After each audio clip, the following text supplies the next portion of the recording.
dostlar, hurmatlı ulak biyarmanları, hazırda Bahtiyar menen Arıpcan'ın bir partır kömür üstü, bir somuğa, özümüzün sıymağımız bolğan, medet çağından çökle taşlap, mağaran oladı. Atlı gel.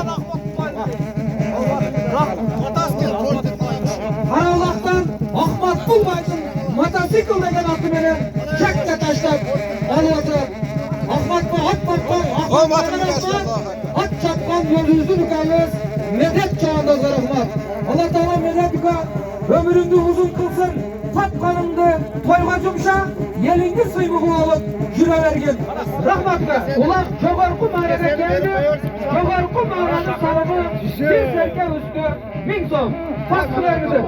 Atın kim uka? Ulubek.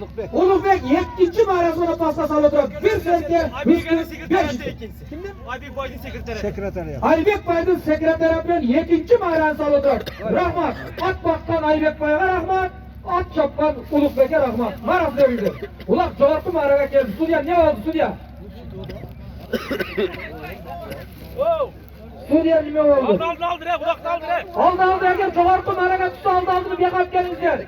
Canı ulak veriyoruz.